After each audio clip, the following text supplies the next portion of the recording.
So we're going to begin with measuring the vest.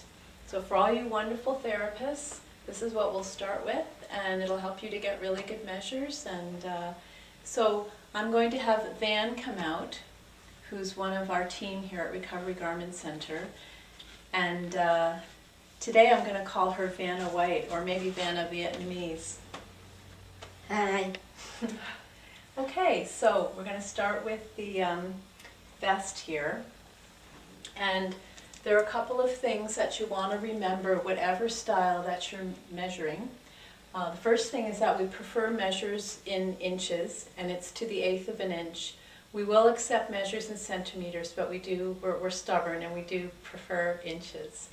The other thing is you want to choose the appropriate style from the silhouette chart. So there are various styles for each category we have of garments. And so you know that you have some different options you can weigh out with the patient, like we discussed before. The other thing is you want to be sure that you fill out the burn assessment chart. This is invaluable for us. We can make adjustments depending on where the patient is burned and knowing where they're not burned as well. So it really is essential for us in drafting a good garment for you. The other thing is you want to use a water-soluble, non-toxic marker. This really helps the patients because it washes right off. But also afterwards, when you're doing fittings, it's really great to use this because then the marks wash off and you don't see anything afterwards. So the first thing we want to do when we're measuring a vest is we want to note all the details. It's great for us if you can note them right here in this section on each of the styles, because that's where we're going to look for them. The details that you want to note, you fill in or circle the detail. If you're not getting that detail, for instance, let's say you're not getting zippers, just put a line through it. That way we know you've considered it, but we know that you don't want it and not that you forgot it. The other thing you want to do is mark dark and large enough for us, for our aging eyes, to be able to see it clearly, because faxes can tend to fade things. Okay, so when you start to measure, a couple of things to consider as well is you always want to try to go 1 to 2 inches past the end of the burn where possible. Sometimes you can't do that, but it's best to try to do that wherever possible. The other thing is when you're taking lengths on any of our garments, the lengths include elastic. So you don't have to worry about elastic. We'll include it within the length that you give us. So just consider that when you're giving us your length. And also to use the most current measuring charts. We do update them fairly regularly, and that way you'll have the details we want you to note, that are on the current charts. And of course, it's best to measure all the patients standing, especially with the vest or the legs. You want them standing, you want them looking straight ahead. You don't want them looking down, because if you can imagine, when you're looking down, that's changing all the lengths as they look down, and you don't want that. Okay, so we're going to start. So what I'm going to do is pretend that Van is a patient. So Van is burned. I'm so sorry, Van. And so she's burned all through her chest and back. So we're going to assume she's got a full thickness burn everywhere. Okay, so the first thing we want to do when we're measuring is we get a location point. On the vest, that's what we call the armpit line. You get that, then you mark for each of the circumferences you're going to take ahead of time. That way you don't have to have your marker in your hand as you're trying to measure the patient. It can get kind of uncoordinated, especially with turning around and writing down the measurements as well. So we get our location point, so that's what we're doing first. So this is the first measurement for the vest, and that measurement is right here on your chart. So we're going to come around here. So you have the patient put their arms out like a bird. You put the tape around. You make sure it's straight. It's so easy to angle a tape. When you angle a tape, you can later be making the lengths too long or too short, or the circumference too big. So you always want to check that your tape is straight. Okay, so we're going to come around the armpit. Dan, I want you to take a big breath in and out. Okay, great. So you always have them on a vest, take a breath in and out, because that does change the circumference. Okay, and then we're going to mark that. You want to be sure you mark it in the center, because when you come back and get your lengths, then you have them all in the same place. Okay, so we took our first measure.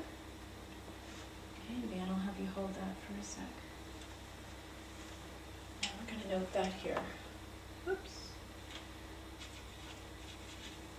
That's where that goes. Next, what we're going to do is we're going to get the right height to put in the bra cups. We don't take a circumference here.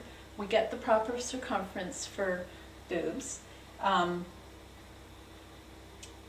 by having the patient hold their breasts up as if they were in a bra cup. It's very embarrassing, but we get the right height. So we're just getting a height here to put her bra cup in. So Van's boobs are already held up. Sorry to embarrass you, Van, because she's in a bra anyway today. But when your patients aren't, you'll have them hold their boobs up so you get the right height for their nipple line. And that gives us the right height for the bra cup. So I'm going to put a mark here for her nipple line. So no circumference, just a mark for the right height. Okay, now we're going to come down and get the next measurement. Okay, and the other thing is when you're taking measures, you put your mark where the tapes cross. You don't put your mark above the tape or below the bottom tape, but where they cross. Okay, so we'll get our next measurement. Big breath in and out, Van. Good. Okay. And then we'll make our mark. And, okay, I'll have you hold that.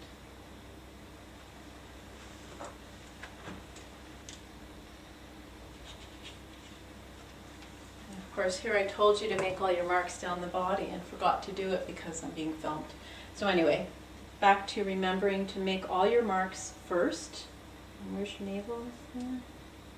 You make all your marks first, you put the marker aside, and then you don't have to go back and keep holding it. Okay, so our next measure, big breath in and out. Okay.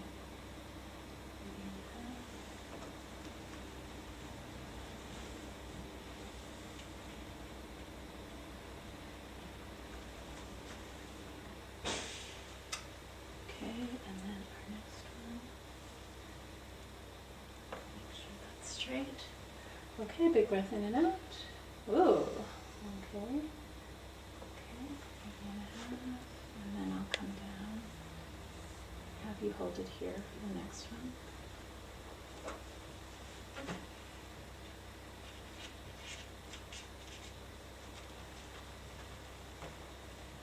Okay, and then now we're at the navel.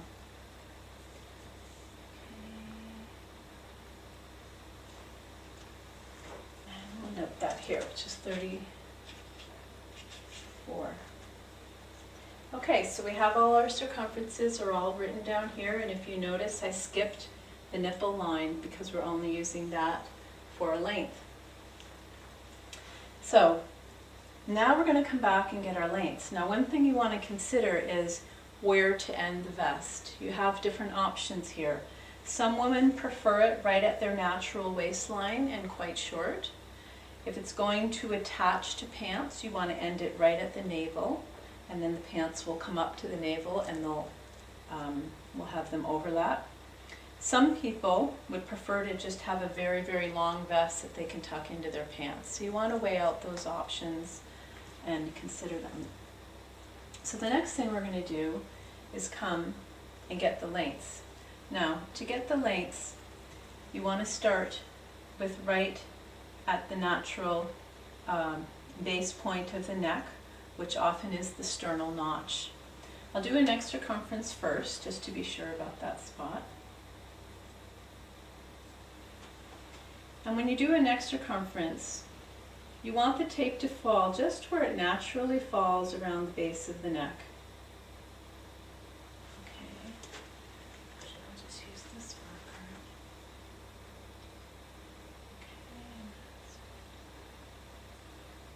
Okay. And then you want to make your mark here right at the natural fold of the neck.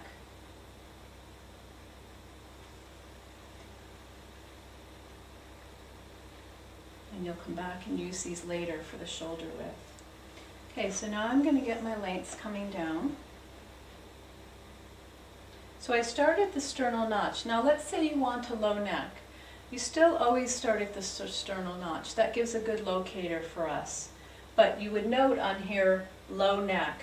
And if you want it, say, 3 inches lower than the sternal notch, you just write -3. So we're going to start here, and we're going to go down to our AP point, which is 4. So that's our first measure.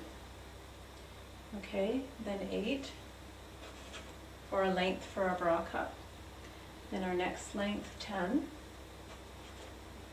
And then coming down we have 12, 14, and 15 and a half.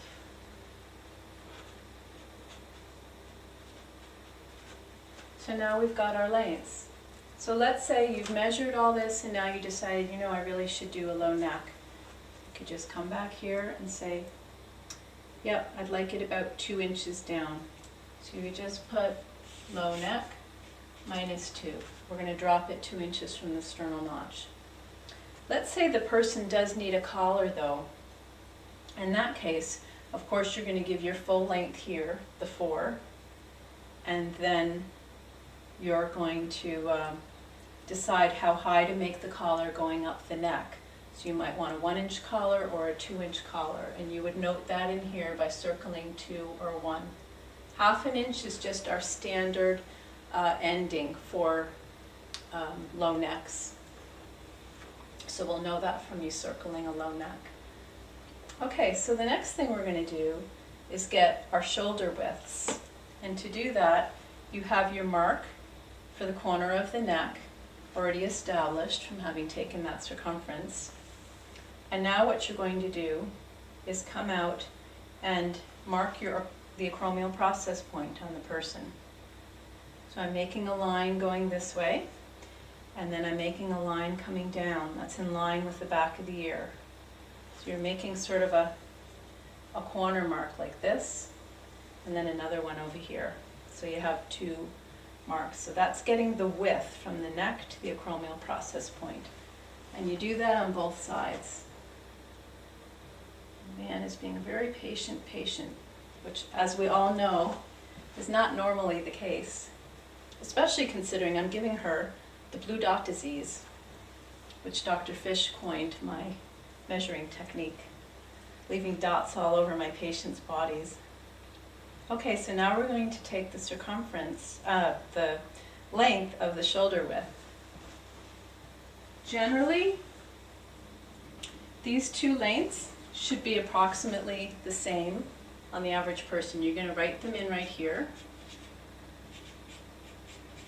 Okay, so on Van it's 4.5.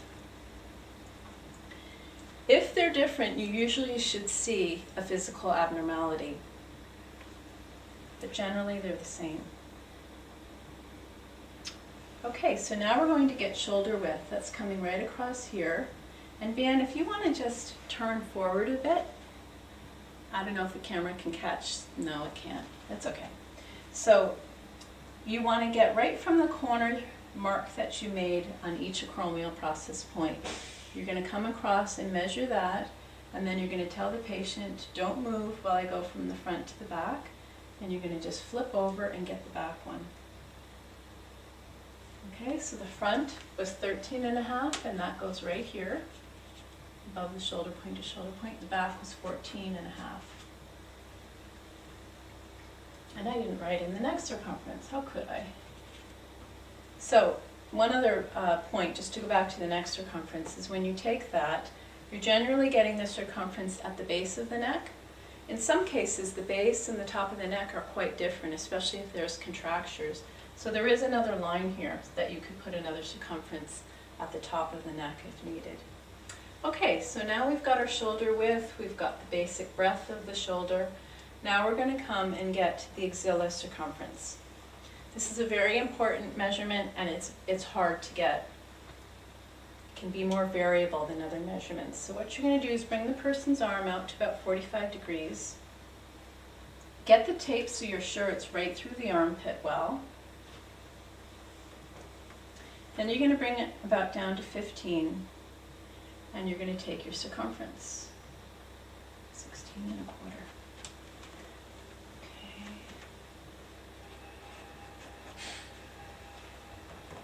Okay, now we're going to come to the other side and do the same thing. We're going to bring it out to about 45, get right up in there.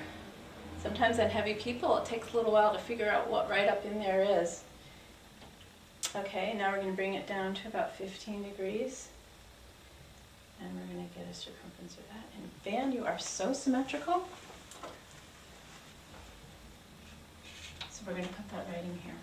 Then, of course, on a woman, you're going to get her bra cup size, which we're going to spare Van today, asking her about that.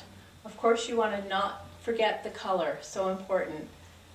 We make more phone calls about finding out what color people want. So these are the basic measurements for the vest. One other thing you want to consider is, do you want a Velcro opening or a zipper? Do you want it in the front or the back?